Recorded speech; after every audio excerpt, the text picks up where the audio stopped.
सोचो अगर तुमसे कहा जाए तुमको 30 वर्षों तक लगातार इंतजार करना है और इंतजार का परिणाम क्या होगा वो तुम्हें मिलेगा या नहीं मिलेगा इसकी कोई गारंटी नहीं है, तो क्या तुम इंतजार करोगे? नहीं करोगे। लेकिन एक बुढ़िया थी जिसने इंतजार किया था, अपनी जवानी से लेकर अपना बुढ़ापा तक उस इंतजार में लगा दिया।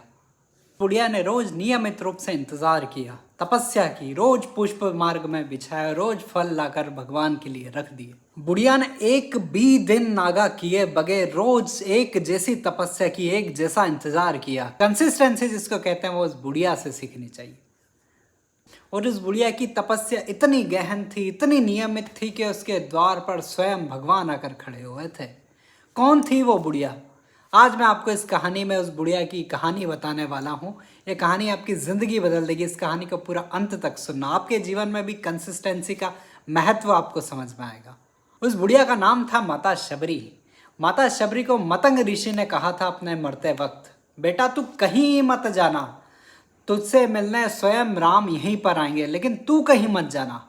जैसे ही माता शबरी ने यह सुना, माता शबरी नियमित रूप से अपनी जवानी से लेकर, अपनी युवावस्था से लेकर अपने बुढ़ापे तक रोज प्रभु श्री राम का इंतजार करती रही। रोज मार्ग में फूल बिछाती और रोज प्रभु श्री राम के लिए फल तोड़ के लाती, बेर तोड़ के लाती। माता शबरी की तपस्या को 5 साल बीते, 10 साल बीते, 15 साल बीते। धीरे धीरे पूरी सृष्टि, पूरा संसार माता शबरी पर हंसने लगा, माता शबरी को सलाह देने लगा, नहीं आने वाले राम, अब कोई राम आ रहे हैं। फिर धीरे धीरे 20 साल बीते, 25 साल बीते। अब धीरे धीरे माता शबरी बूढ़ी होने लगी, माता शबरी की कमर झुक गई, माता शबरी की आंखों की रोशनी चली गई। लेकिन माता शबरी का विश्वास प्रभु श्री राम आएंगे, इस बात में माता शबरी का विश्वास सदा युवावस्था में रहा। साधु संत माता शबरी से पूछते थे, कैसे आएंगे राम, कब आएंगे राम? इतना विश्वास कैसे है कि राम आएंगे ही? माता शबरी हर बार मुस्कुरा कर कहती थी, विश्वास की कोई अंतिम तिथि नहीं होती है महात्मा। अब धीरे धीरे करके माता शबरी को 30 साल व्यतीत हो गए। माता शबरी को 30वें साल में लगा कि अब ये आज आखिरी दिन है। उसी दिन माता शबरी सुबह जंगल से पुष्प लाई, फल लाई और लाके झोपड़ी में रख दी और मार्ग में फूल बिछा दिए। और माता शबरी दीपक जलाकर द्वार पर बैठ गई।